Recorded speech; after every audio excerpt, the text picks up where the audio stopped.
झर बहता सन्ना धरती मुस्काती है।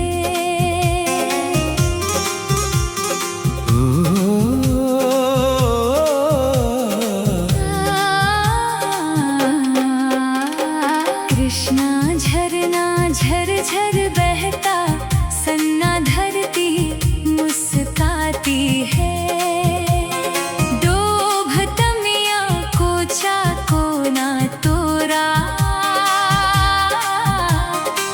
सबकी याद दिलाती है।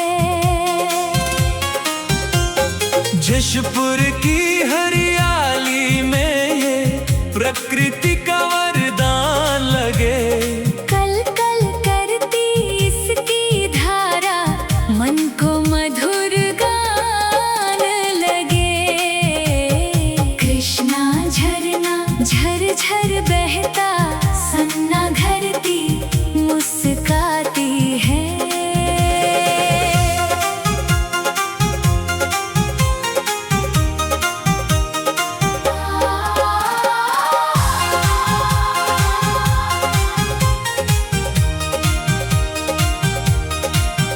डोभ गांव की भोली गलियां, तमिया की ठंडी हवाएं,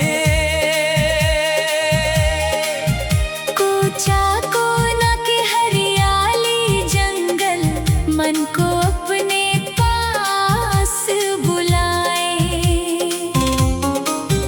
कोचा कोना की माटी महके जैसे फूलों की खुशबू चारों ओर। तोरा की सुंदर वादियों में गूंजे पंछी का मधुर शोर। कृष्णा झरना झर झर बहता सन्ना धरती मुस्काती है।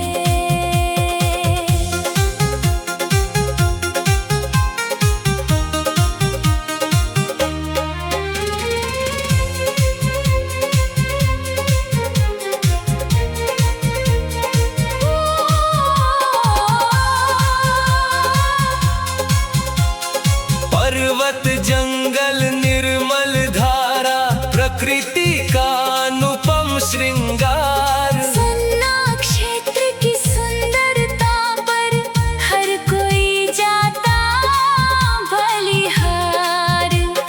सूरज जब अपनी किरणों से झरने को चमका जाता है, ऐसा लगता मानो धरती पर स्वर्ग उतर कर आता है।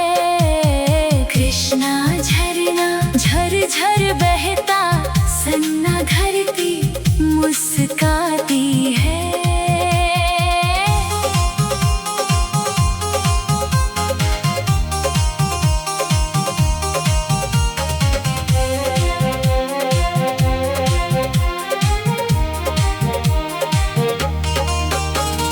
जशपुर की पहचान है ये, हम सबका अभिमान है ये। डोभ से लेकर तोरा तक सबकी प्यारी जान है ये। आओ मिलकर गीत सुनाए, इस धरती का मान बढ़ाए।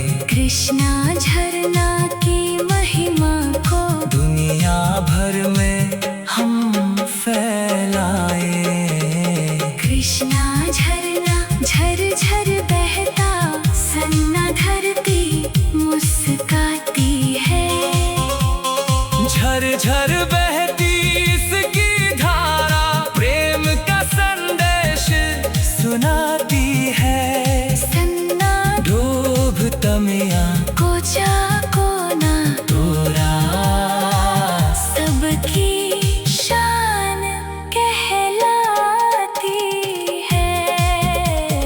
कृष्णा झरना झर झर बहता सन्ना धरती मुस्काती है। डूब तमिया कोचा कोना तोरा सबकी याद दिलाती है।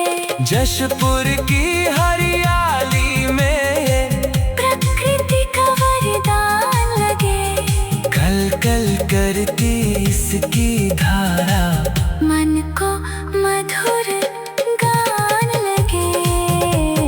कृष्णा झरना झर झर बहता कृष्णा